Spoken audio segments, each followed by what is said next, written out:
Okay, सो हमें क्या देख रहे हैं? डिफ्रैक्शन। क्या देख रहे थे हम सब? Diffraction. Diffraction means what? Bending of light. It is a bending of light at the corners of the obstacle. Diffraction is related. We have the two different experiment. One by the Fresnel, otherwise the Fraunhofer और Fresnel के बीच में क्या difference था भाई? एक में finite distance था, दूसरे में फाइनाइट डिस्टेंस वाला केस किसका है? तो जो फ्रेस्नल है उसमें हमने डिस्टेंस डी लेते हैं फॉर्मूला में, और जो इनफाइनाइट डिस्टेंस है उसमें कुछ यूज किया जाता है, फोकल लेंथ को यूज करते हैं, मतलब उसमें एक लेंस को यूज करते हैं। क्या करते हैं भाई? उसमें कन्वर्जिंग लेंस को यूज करते हैं। और कहां पे इमेज फॉर्म करेगा वो? फोकल लेंथ पे, क्योंकि जब रेज इनफाइनाइट से आता है पैरेलल आते हैं, तो जहां पे फोकस करते हैं that distance is called focal length. तो फोकल लेंथ के अकॉर्डिंगली उसमें डिस्टेंस निकालने होते हैं। ओके, तो इस डिफ्रैक्शन पैटर्न में क्या पाया गया? तो बीच में एक क्या होता है भाई? एक सेंट्रल डिस्क। क्या होता है? सेंट्रल डिस्क, यानी कि central bright disc. Central disc कैसा भाई? Central bright disc. तो ये भाई एक ब्राइट डिस्क है जिसकी साइज थोड़ा सा ज्यादा होता है प्रैक्टिकली देखते हैं तो। और उसके बाद फिर क्या होता है? रिंग होते हैं। फिर क्या मिलता है हमें? Dark ring. क्या मिलता है? Dark ring. डार्क रिंग के बाद फिर से हमारे पास एक रिंग आता है और वो सेकेंडरी ब्राइट। फिर उसके बाद फिर क्या मिलता है हमें? डार्क। डार्क रिंग को हमें ऐसे थोड़ी सी ये काम कर दिया ऐसे, लो भाई तुम डार्क रिंग हो गया। ये क्या हो गया भाई? फिर से अनदर, इसको भी सेकेंडरी बोल सकते हो भाई, ये भी सेकेंडरी हो गया, सेकेंडरी डार्क रिंग हो गया। Secondary dark and bright ring. लेकिन आमतौर पे हम सेकेंडरी टर्म का इस्तेमाल किसके लिए करते हैं? ब्राइट के लिए करते हैं। लेकिन भाई अभी सेकेंडरी हो, आप भी कोई अलग से नहीं हो, प्राइमरी नहीं हो, आप बाद में ही आए हो, आपको भी सेकेंडरी बुलाना हो तो कोई गलत नहीं होगा, लेकिन आमतौर पे हम सेकेंडरी टर्म ब्राइट के लिए इस्तेमाल करते हैं। So it is a first dark ring. एक क्या हुई? First dark ring. This is a second dark ring. और सेकेंड डार्क रिंग पहुंचते पहुंचते और उसके बाद जो ब्राइट आता है उसकी इंटेंसिटी तो काफी कम हो जाता है। हमने देखा था कि इसकी इंटेंसिटी मैक्सिमम है, और भी कहां पे है? इसके सेंटर पे ही मैक्सिमम इंटेंसिटी है। इसके सेंटर पे ही मैक्सिमम इंटेंसिटी है। धीमे धीमे इसकी इंटेंसिटी, जैसे कि यहाँ पे मैं बोलूं यहाँ पे आपकी इंटेंसिटी क्या है? ब्राइट। ये कौन सा भाई? First secondary bright ring.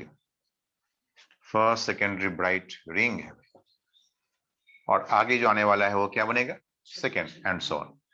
तो चलो यहीं तक के लिए हमें काम करना है। लेकिन तो इसकी जो इंटेंसिटी यहाँ पे आ रहा है, इसकी इंटेंसिटी क्या हो जाता है भाई? आई नॉट बाई 22। और इसकी इंटेंसिटी क्या हो जाता है? आई नॉट डिवाइड बाई, और बड़ा करके यहाँ देख लें, यहाँ की इंटेंसिटी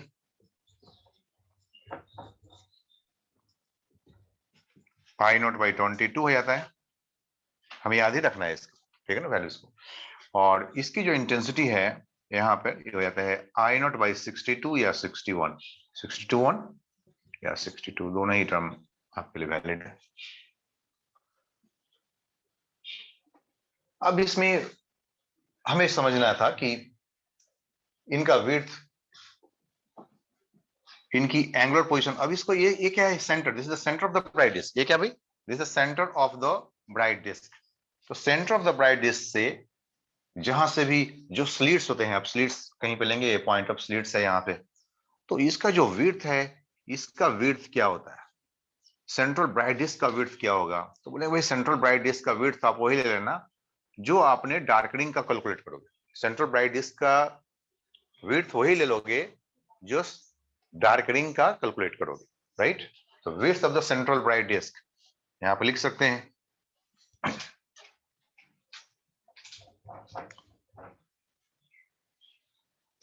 और ब्राइट तो यहां पे लिखे width central bright disk जो रेस्पेक्टिवली लार्ज बड़ा होता है, जो रेस्पेक्टिवली बड़ा होता है इनसे, तो सेंट्रल ब्राइट डिस्क का जो विड्थ है, width of the central bright disk is taken as equal to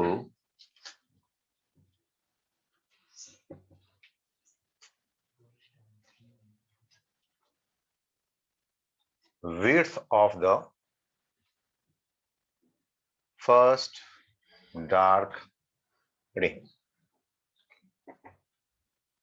ठीक है, किसका लेना है? सेंट्रल ब्राइट डिस्क का विड्थ कितना लेना है भाई? फर्स्ट डार्क रिंग का, ये ध्यान में रखना है।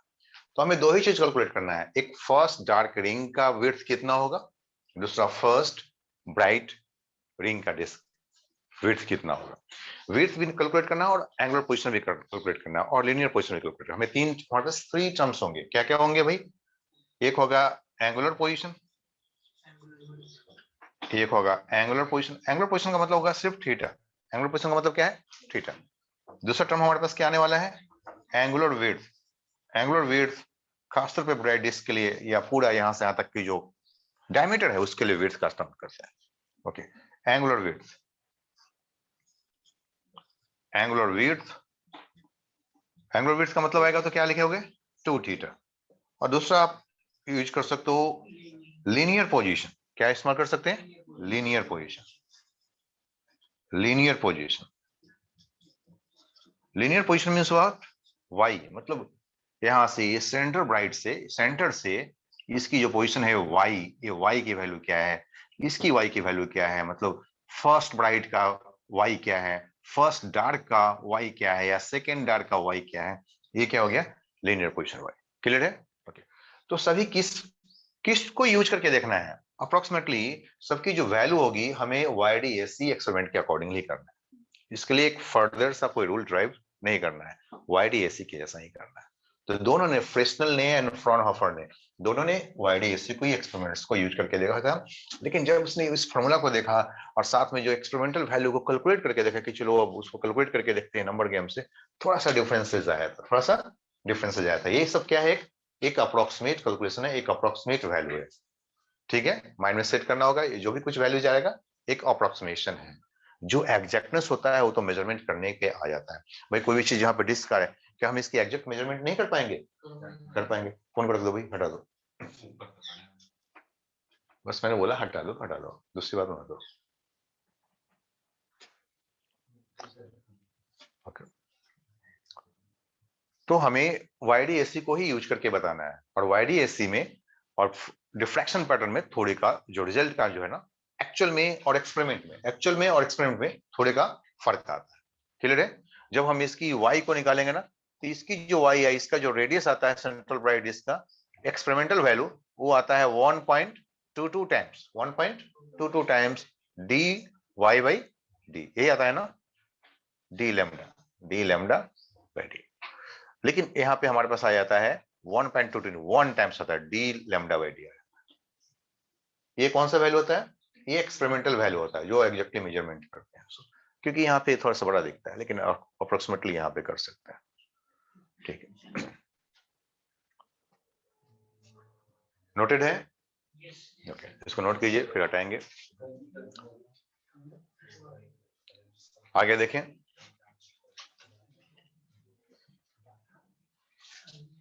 तो हम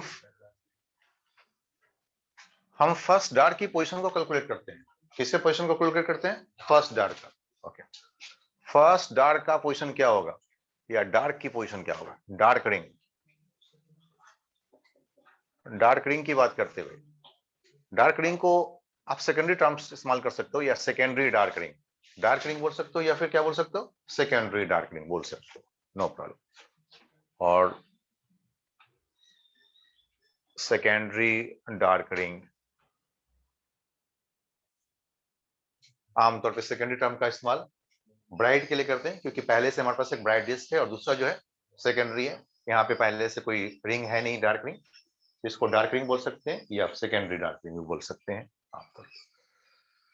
तो डार्क रिंग क्या आएगा? Dark ring it is surrounded by, किससे सराउंडेड है भाई? It is surrounded by bright ring, secondary bright ring. It is surrounded by secondary bright ring. जब ये ब्राइट रिंग से सराउंडेड है तो हमें ब्राइट वाला फॉर्मूला लगाना है। किसके अंदर में भाई? ये ब्राइट के अंदर में है, तो कौन सा फॉर्मूला इस्तेमाल करना है YDAC का? ब्राइट के लिए। So use YNF bright as in YDAC। कौन सा फॉर्मूला इस्तेमाल करना है इसमें? ब्राइट वाला। तो भाई nth पोजीशन क्या हो जाएगा? लीनियर पोजीशन क्या हो जाएगा इसका? डोंट टॉक, कुछ डाउट हो तो हमसे पूछ लेना डायरेक्टली। नहीं, यहाँ पे टॉपिक है डार्क रिंग। नहीं, वो तो मैंने एक इंफॉर्मेशन दे दिया कि विड्थ, ये नोट कर लो, ये नोट कर लो कि width of the central disc, width of the central disc किस, ठीक है, तो उसको मैं एक बार रिवाइज तो करा दूं। जिसने नोट किया तो कर लिया, जिसने नहीं किया वो कर लो। ये नंबर 1 आपने कर लिया था। ओके, ठीक है। तो लीनियर पोजीशन इसका कैसे इंडिकेट करेंगे? तो ब्राइट वाला करना है भाई। किसका लीनियर पोजीशन? किसका लीनियर पोजीशन ऑफ डार्क? कहां से? कहां से? From centre of the bright disc. Centre of the bright, कहां से देखना पड़ता है इसका कोई भी काम? Centre of the bright disc से देखना पड़ेगा, जिसकी वैल्यू क्या आ जाना चाहिए? जो क्या वैल्यू देगा यहाँ पे? जो कैसा फॉर्मूला देगा? ब्राइट वाला फॉर्मूला लगाएंगे। ब्राइट वाला फॉर्मूला बोलिए तो भाई YDS में कौन सा ब्राइट का फॉर्मूला था Y के लिए? बिल्कुल सही, n d lambda divide by d। लेकिन यहाँ पे d के लिए हम क्या इस्तेमाल करते हैं? b को इस्तेमाल करते हैं। यहाँ पे जो स्लिट्स का जो सेपरेशन है वो स्लिट्स के विड्थ के फॉर्म में हम इंडिकेट करते हैं। क्लियर है सबको? ठीक, तो b, यही फॉर्मूला रहता है NB। अब यहां से हम कैलकुलेट कर सकते हैं कि भाई सेंट्रल ब्राइट डिस्क का जो विड्थ है वो यही हो गया फर्स्ट डार्क रिंग का। फर्स्ट डार्क रिंग का बोलिए तो पोजीशन क्या आएगा? Y for the first dark ring क्या आना चाहिए? D lambda by B, D lambda by B। Hence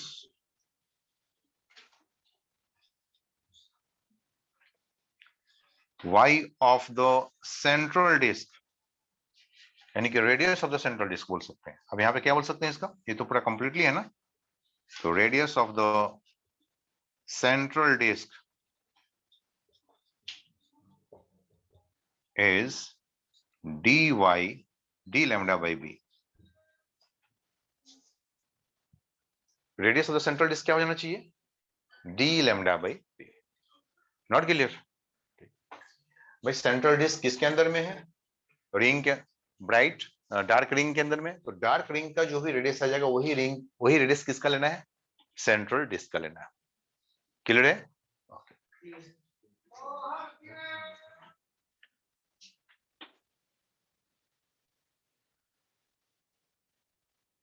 अगर मैं बोलूं कि इसकी एंगुलर विड्थ बताना और एंगुलर पोजीशन बताना तो क्या ऐसे बताओगे इसकी? Two theta angular width and angular position of the central disc, इसको हम बोलेंगे थीटा। एंगुलर पोजीशन बोलना होगा तो क्या बोलना पड़ेगा? थीटा। और विड्थ की बात करूंगा तो क्या बोलना पड़ेगा? Two theta. Okay, so what is the angular width of the central disc? Two theta. और थीटा का वैल्यू क्या होगा? थीटा इज वेरी स्मॉल, और इस डिस्टेंस को क्या बोलते हैं भाई? Capital D. यहां से स्लिट से सेंटर तक का जो डिस्टेंस होता है हम उसे क्या बोलते हैं? Capital D. और ये हो गया y, y can be equal to D theta. क्या हो जाएगा ये? D theta. क्यों हो जाएगा? दो तरीके से कर सकते हैं। एक तो आर्क लेंथ समझते हुए भी, arc length is equal to radius into the angle for a small angle, वहां से भी आर्क लेंथ क्या होता है भाई, R D theta, R D theta. तो आर के जगह पे क्या ले सकते हैं, डी डी ले सकते हैं, यहां से याद रहेगा आपके पास, ठीक है। दूसरा जो हमने ऑलरेडी यहाँ पे डेरिवेशन फॉर्म में जो रखा है, जो इन्फॉर्मेशन रखा है, वहां से भी आ जाएगा। दोनों चीजें बताता हूँ। अगर मैं आपसे पूछूं कि y की वैल्यू थीटा और d के फॉर्म में क्या होना चाहिए, तो आप बोल दोगे डी थीटा। आपके माइंड में कैसे सेट करेगा, तो मालूम चलेगा कि भाई सपोज यहाँ से आपने एक सर्किल ड्रॉ करोगे, ऐसे पे लार्ज सर्किल ड्रॉ करोगे, डी की वैल्यू बहुत ज्यादा है ना, थीटा की वैल्यू कम है, तो ये जो डिस्टेंस है ये चीज को बोलते हैं आर्क लेंथ। अगर यहाँ से एक सर्कुलर फॉर्म करेगा तो कैसा बनेगा, एक आर्क लेंथ बनेंगे। Arc length can be equal to radius into the theta, जब फिर theta must be in radian, theta must be in radian. तो इस रेडियस की वैल्यू क्या होना चाहिए, D theta, radius is equal to D theta, ऐसे याद हो जाएंगे। दूसरा और भी कोई तरीका है भाई, हाँ बिल्कुल है। कौन सा तरीका भाई, y is equal to tan theta से, और भी और इस तरीके हो गया, इसको नोट कर लीजिए पहले, एक तरफ से मैं रब करते जाऊंगा।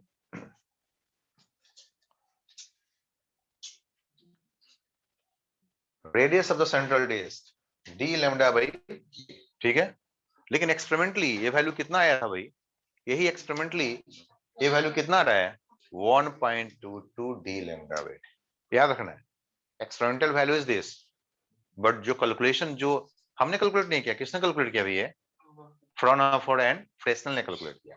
उनकी कैलकुलेशन के अकॉर्डिंगली हम किसके एक्सपेरिमेंट को पढ़ रहे हैं, फ्रॉनहोफर एंड फ्रेस्नेल की एक्सपेरिमेंट्स को हम स्टडी कर रहे हैं, और उसी ने बताया कि नहीं, इसकी जो एक्सपेरिमेंट वैल्यू है वो क्या है, 1.dd, एक्चुअल वैल्यू ये आ रहा है, क्योंकि बड़ा ओवरलैपिंग जैसा केस होता है, ठीक।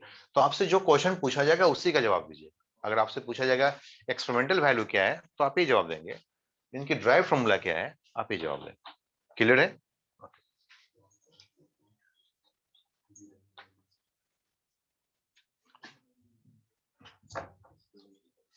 Experimental value.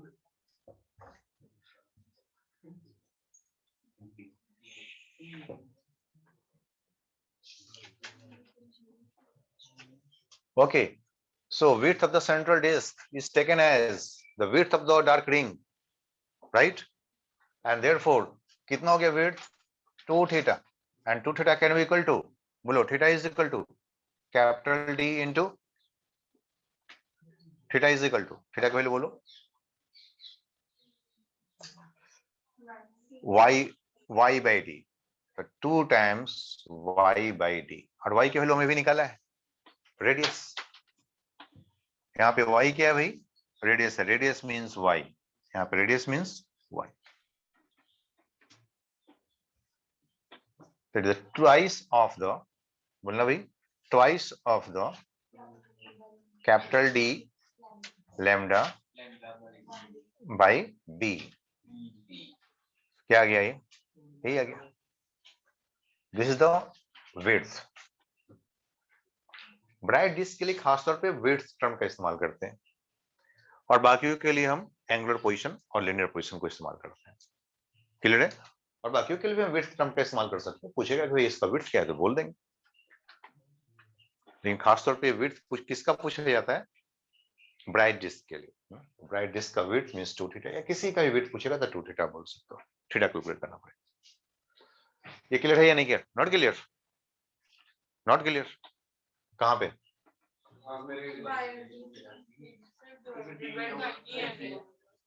अच्छा ये वाई है ना, तो हमने क्या बोल दिया, थीटा इज इक्वल टू क्या आ जाए, theta is equal to Y upon D, तो वाई अपॉन डी, तो वाई की वैल्यू, अच्छा डी यहाँ भी है ना, सही तो है, तो 2 lambda by B, D cancel हो गया ना,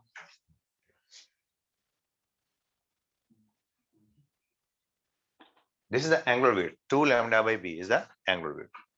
अच्छा यहां से एक रिजल्ट आता है जो बहुत इंपॉर्टेंट है, विड्थ, विड्थ की वैल्यू पे इनकी एंगुलर पोजीशन डिपेंड करता है, ये विड्थ है, ये क्या भाई, अब इस पे थ्योरेटिकल क्वेश्चन आपसे आएगा,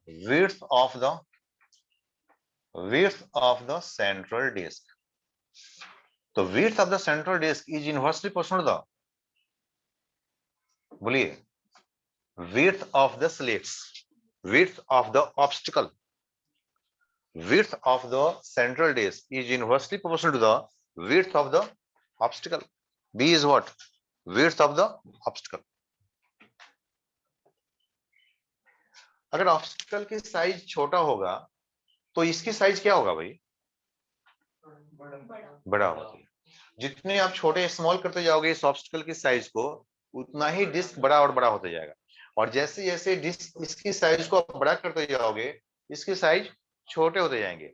और जब बहुत बड़ा हो जाएगा तो ऐसा कोई डिफ्रैक्शन पैटर्न नहीं मिलेगा। अगर बहुत बड़ा हो गया, when v is greater than lambda, when lambda means wavelength of, तो अगर b lambda से ज्यादा हो जाता है, very greater than lambda, then what will happen? There will be no diffraction pattern. ये सब कुछ आएगा नहीं, ये डिफाइन नहीं हो पाएगा। क्लियर है?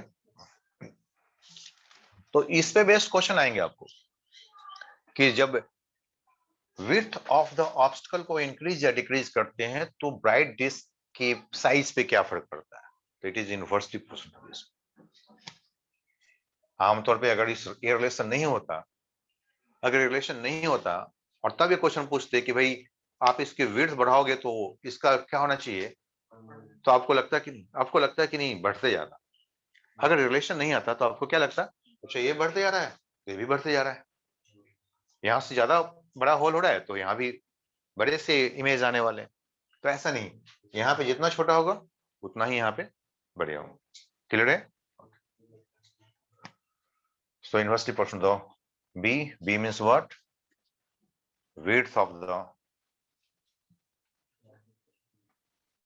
obstacle. Obstacle.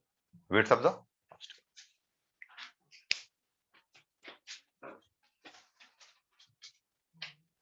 Then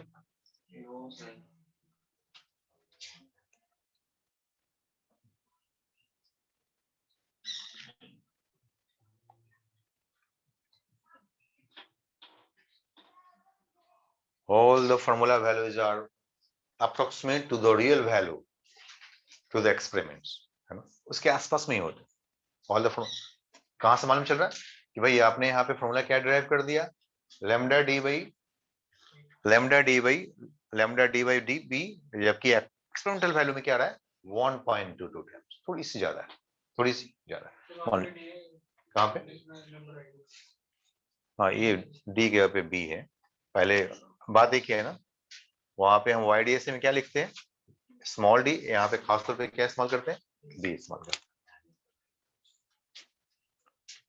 और इस फ्रॉन हफर में इस डी के पे क्या लिखना है भाई, एफ।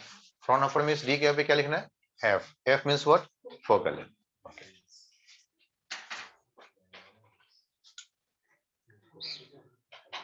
हो गया, डन। ये हमने किसकी बात कर रहे थे, डार्क रिंग की बात करते हैं। और डार्क रिंग को हमने यूज किया किसमें, सेंट्रल ब्राइट डिस्क। अब हमने किसकी बात करना है, फर्स्ट ब्राइट रिंग की। अब किसकी बात करना है, फर्स्ट ब्राइट रिंग। हो गया कंप्लीटली, या किसी सेकेंडरी ब्राइट रिंग्स की बात करें। हमने सेकेंडरी डार्क रिंग का कैलकुलेशन किया, उसको यूज कर दिया हमने सेंट्रल डिस्क में। अब हमारा टॉपिक क्या बदलेगा, not clear, secondary bright ring. तो सेकेंडरी ब्राइट रिंग, तो सेकेंडरी ब्राइट रिंग किसके अंदर में है भाई, तो सेकेंडरी डार्क रिंग वाला फॉर्मूला लगाएंगे उसमें, हो जाएगा। ओके, हटाए यहां से नंबर 1 के जगह पे हम क्या कर दे, अब नंबर 2 कर देते हैं।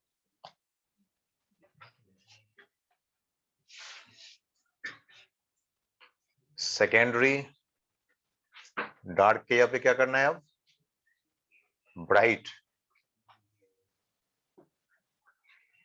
secondary bright ring, it is surrounded by the secondary dark ring. So use y nth क्या, dark, as in YDSE। ये आपको एक आइडिया हिंट दिया हुआ है, कौन सा फॉर्मूला इसमें इस्तेमाल करना है, YDSE का जो डार्क वाला फॉर्मूला है ना, nth वाला, वो फॉर्मूला इसमें इस्तेमाल करना। तो मैं यहाँ पे लिखूंगा linear position of the, linear position of the, क्या रहेगा हमारा, linear position of the secondary bright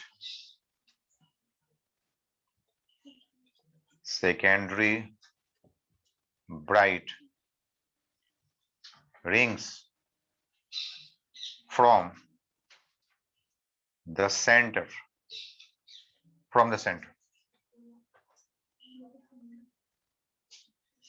बोलिए कौन सा फॉर्मूला इस्तेमाल करना है हमें? That's it. n के यहाँ पे हमें बस क्या लिखना है? 2n plus 1/2 ये आएगा ना? This is not clear? Clear है। अब हमने ये फॉर्मूला इस्तेमाल करना है, ये हटा दिया यहाँ, ये लीजिए।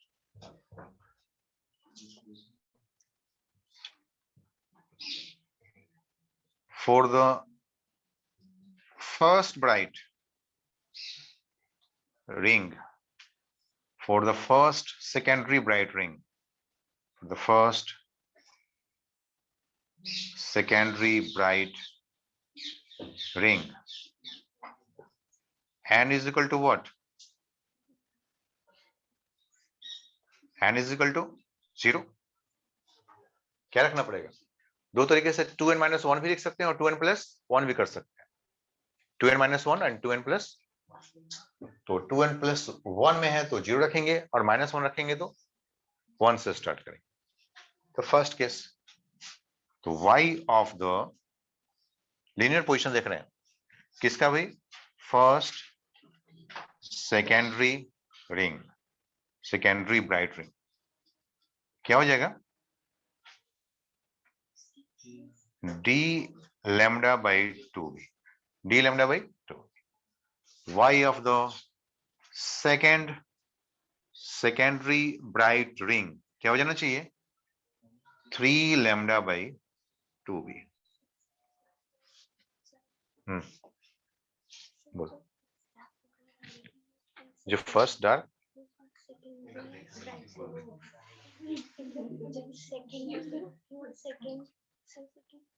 हाँ उसको सेकेंड है, सब सेकेंडरी। पहले वाला को प्राइमरी बोलेंगे, मतलब यहाँ पे टर्म क्या है, एक जो मेन है वो क्या है? प्राइमरी हो गया। अब बाद वाले क्या है? सबको क्या बोलना है? सेकेंडरी। टर्सरी टर्म का इस्तेमाल नहीं करना है।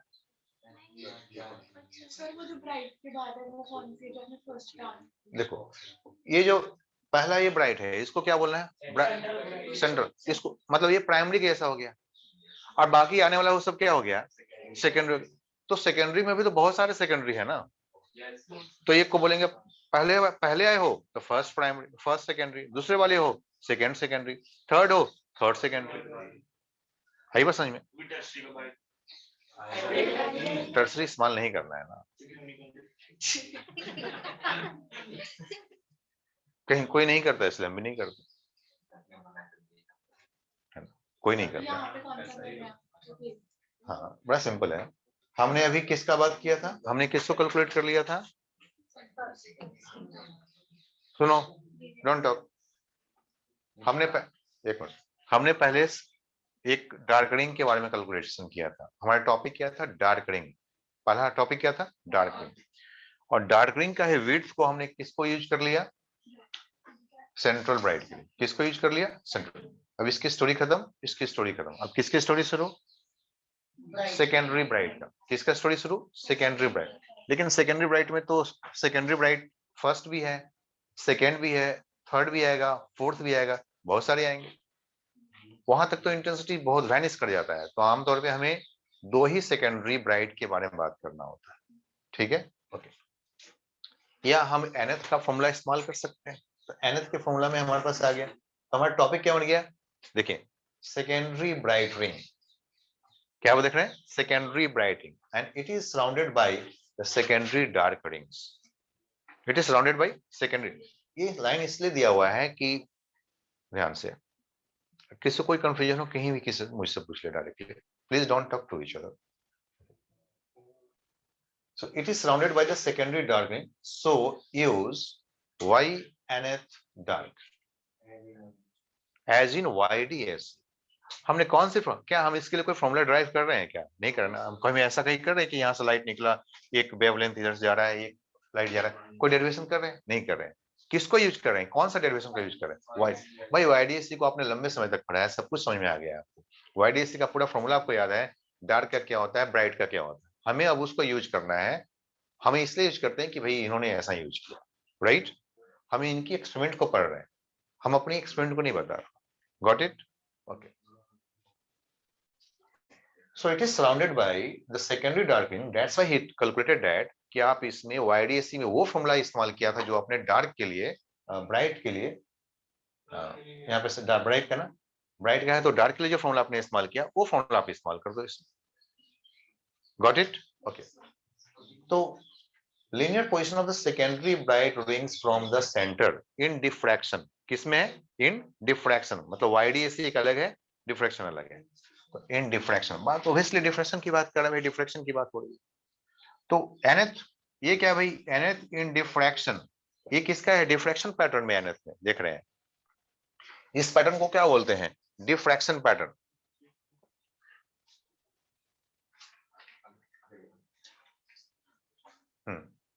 क्या क्यों बकवास कर रहे हो?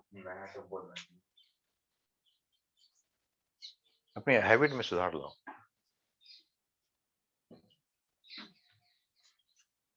ये डिफ्रैक्शन, ये है डिफ्रैक्शन पैटर्न का। ये क्या भाई? तो कौन सा फॉर्मूला इस्तेमाल करना है? यहाँ पे मेंशन कर दिया भाई। अपने ब्राइट की बात करो तो कौन से फॉर्मूला इस्तेमाल कर लोगे? डार्क का। तो किसका डार्क का फॉर्मूला? तो YDSC का डार्क का फॉर्मूला बता दीजिए क्या होता है? 2n + 1/2 d lambda by. हो गया काम खत्म। अब इसमें आपको जानना है कि नहीं, मुझे फर्स्ट, क्या मुझे फर्स्ट सेकेंडरी ब्राइट के बारे में जानना है? तो n की वैल्यू आप क्या पुट करना चाहोगे? 0, ये होगा ना। यहाँ पे आप 2n - 1 भी रख सकते हो। क्या है?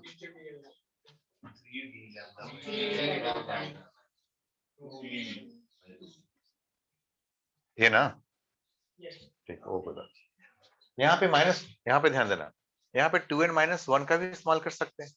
माइनस का इस्तेमाल करूंगा तो n की वैल्यू कहां से स्टार्ट करते हैं? 1 से स्टार्ट करते हैं, पहले भी बताया। ओके। तो और नंबर लिखने के लिए आपके पास दो तरीके होते हैं, +2n + 1 या 2n - 1। उस पर डिपेंड करता है आपने क्या रिप्रेजेंट किया है, उस पर डिपेंड करता है आपने स्टार्टिंग वैल्यू n का क्या लेना है, 0 लेना है या 1 लेना है। वैलिड होना चाहिए, एक वैलिड वैल्यू होना चाहिए। वैलिड वैल्यू क्या आएगा इसके लिए? n = 0। ओके, n = 0 के लिए फर्स्ट सेकेंडरी रिंग आ गया जिसकी विड्थ ही आ गया। क्लियर है? तो सेकेंड सेकेंडरी ब्राइट रिंग का विड्थ क्या हो जाएगा भाई? 3d λ/2। दैट्स इट, ये हो गया। अब मैं अगर आगे बोल दूं, थर्ड सेकेंडरी ब्राइट रिंग क्या होना चाहिए? बस हो गया। ये भी कर सकते हैं, थर्ड, यू कैन गो, आगे बढ़ सकते हैं इसको।